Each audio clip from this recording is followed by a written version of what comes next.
ایک دفعہ کا ذکر ہے کہ حضرت عیسیٰ علیہ السلام نے اپنے ایک شاگرد کو اپنے ساتھ لیا اور ایک سفر پر روانہ ہوئے۔ راستے میں جب قیام کیا تو اپنے شاگرد سے پوچھا کہ جیب میں کچھ ہے؟ تو شاگرد نے جواب دیا کہ جی میرے پاس 2 درہم ہے۔ تو حضرت عیسیٰ علیہ السلام نے اپنی جیب سے 1 درہم نکالا اور اپنے شاگرد کو دیا اور کہا کہ پاس ہی آبادی ہے، جاؤ وہاں سے روٹیاں لے آؤ۔ تو شاگرد نے جب بستی میں جا کر نان بائی سے روٹیاں لی تو اس کو 3 درہم کی 3 روٹیاں ملی۔ راستے میں آتے ہوئے اس نے سوچا کہ حضرت عیسیٰ علیہ السلام نے تو 1 درہم دیا تھا اور میرے 2 درہم ہیں۔ تو سوچنے لگا کہ جب ہم روٹیاں کھائیں گے تو آدھی روٹیاں میری نصیب میں آئیں گی جبکہ حصہ میرا 2 گنا ہے۔ تو اس نے سوچا کیوں نہ میں 1 روٹی کھا لیتا ہوں اور 2 روٹیاں رہ جائیں گی اور ہم ایک کھا لیں گے۔ تو اس نے ایسے ہی کیا، اس نے راستے میں 1 روٹی کھا لی اور 2 روٹیاں لے کر حضرت عیسیٰ علیہ السلام کی خدمت میں حاضر ہو گیا۔ حضرت عیسیٰ علیہ السلام نے بسم اللہ پڑھ کر کھانا کھانا شروع کر دیا۔ جب کھانا کھا کر فارغ ہوئے تو اللہ کا شکر ادا کیا اور اس کے بعد اپنے شاگرد سے پوچھا کہ 3 درہم کی کتنی روٹیاں ملی تھی؟ تو شاگرد نے جواب دیا کہ جی حضور 2 روٹیاں ملی تھی، 1 آپ نے کھا لی اور 1 میں نے کھا لی۔ تو حضرت عیسیٰ علیہ السلام نے اس کے بعد کوئی اور سوال نہیں کیا اور اس کو ساتھ لیا اور دوبارہ سفر شروع کر دیا۔ راستے میں دریا آ گیا تو دریا کو دیکھ کر شاگرد نے حیرانگی سے پوچھا کہ اے اللہ کے نبی، ہم یہ دریا کیسے پار کریں گے؟ یہاں تو کوئی کشتی بھی نظر نہیں آ رہی۔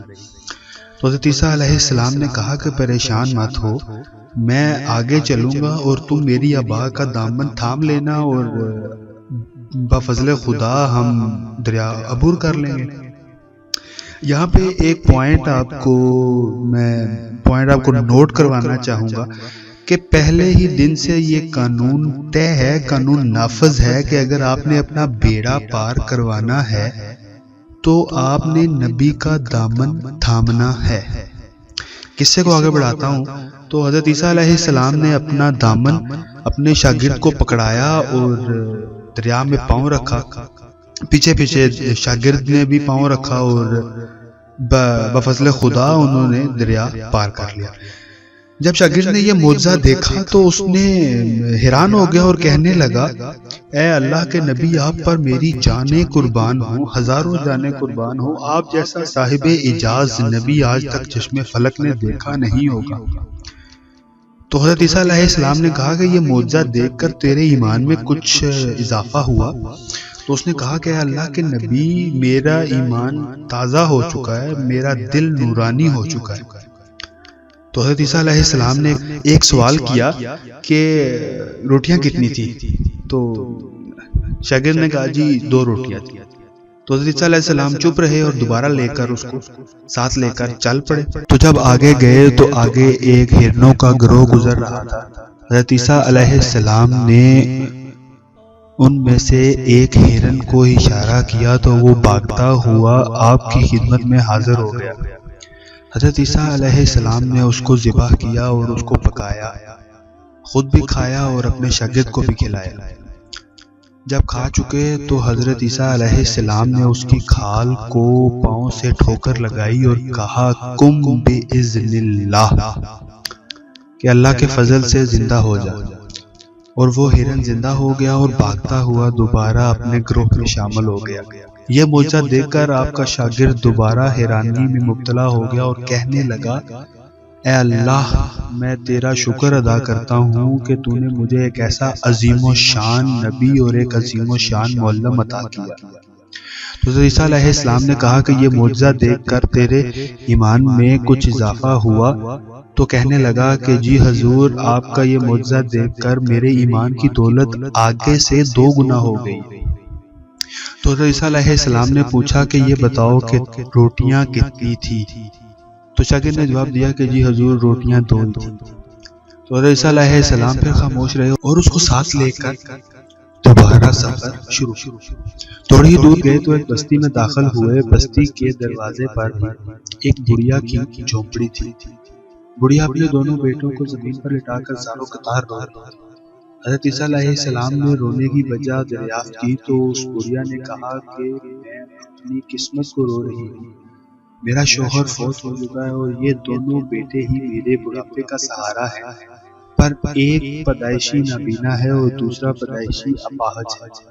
یہ بات سن کر حضرت عیسیٰ علیہ السلام نے بڑھیا کے دونوں بیٹوں پر باری باری اپنا دست مبارک پھیرا تو جو نابینا تھا وہ دیکھنے لگا اور جو اپاہج تھا وہ چلنے لگا۔ یہ معجزہ دیکھ کر ایک بار پھر حضرت عیسیٰ علیہ السلام کا شاگرد کر اٹھا اور کہنے لگا، اے اللہ تیرا لاکھ لاکھ شکر ہے کہ تو نے مجھے ایسا نبی عطا کیا جس کے دست مبارک میں ایسی برکت اور ایسی کرامات ہیں۔ تو حضرت عیسیٰ علیہ السلام نے اپنے شاگرد سے پوچھا کہ یہ والا معجزہ دیکھ کر تیرے ایمان میں کچھ اضافہ ہوا؟ تو کہنے لگا، جی میرے میں ایمان کی دولت سے مالا مال ہو گیا۔ تو حضرت عیسیٰ علیہ السلام نے پوچھا کہ بتاؤ کہ روٹیاں کتنی تھیں؟ تو کہنے لگا کہ روٹیاں 2 ہی تھیں۔ پھر خاموش رہے اور اس کو ساتھ لے گئے۔ آگے گئے تو آگے پہاڑی کے پاس پہنچے تو 3 اینٹیں سونے کی اینٹیں پڑی پڑی۔ حضرت عیسیٰ علیہ السلام نے کہا، بات یہ ہے کہ ایک اینٹ تو میری ہے، دوسری اینٹ تمہاری ہے، تیسری اینٹ اس کی ہے جس نے روٹی کھائی، تیسری روٹی۔ تو کہنے لگا کہ حضور وہ تیسری روٹی میں نے کھائی۔ یہ بات سن کر حضرت عیسیٰ علیہ السلام نے اس لالچی اور اس حریص انسان کو اس کے حال پر چھوڑ دیا اور کہا کہ تینوں اینٹیں تم ہی رکھ لو اور خود وہاں سے روانہ ہو۔ تو یوں اس لالچی انسان نے اپنا دین گنوایا۔ ابھی دیکھتے ہیں کہ اس نے دنیا کیسے تو یہ بات کہہ کر حضرت عیسیٰ علیہ السلام نے کہا کہ حضرت عیسیٰ علیہ السلام نے اس کو اس کے حال پر چھوڑا اور وہاں سے روانہ ہو گیا۔ اب وہ لالچی انسان تھا، اس کو فرق نہیں پڑا کہ میرا دین، میرا ایمان سب کچھ جا رہا ہے، میں دنیا کی لالچ میں اپنے دین کو گنوا رہا ہوں۔ لالچی انسان تھا، سوچنے لگ پڑا کہ میں ان تینوں اینٹوں کو گھر کیسے لے کر جاؤں۔ ابھی یہ سوچ ہی رہا تھا کہ وہاں سے 3 ڈاکو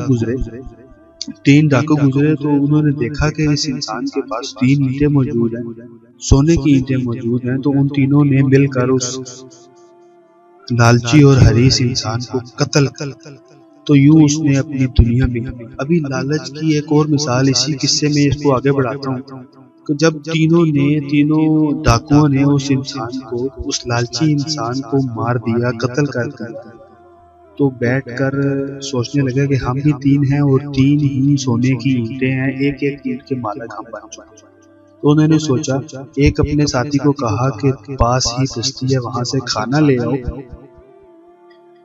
تو جو کھانا لینے جا رہا تھا وہ سوچ رہا تھا کہ میں اگر کھانے میں زہر ملا دوں تو ان دونوں کا صفایا ہو جائے گا اور میں 3 اینٹوں کا مالک بن جاؤں گا۔ اس طرف یہ سوچ رہا ہے کہ میں زہر ملا دوں، اس طرف والے جو 2 ڈاکو بیٹھے ہوئے ہیں وہ سوچ رہے ہیں کہ اگر ہم اس کو راستے سے ہٹا دیں تو ہم 1.5 اینٹ کے مالک بن جائیں گے۔ تو جس نے کھانے میں زہر ملانا تھا وہ زہر ملا کر زہر آلود کھانا لے آیا۔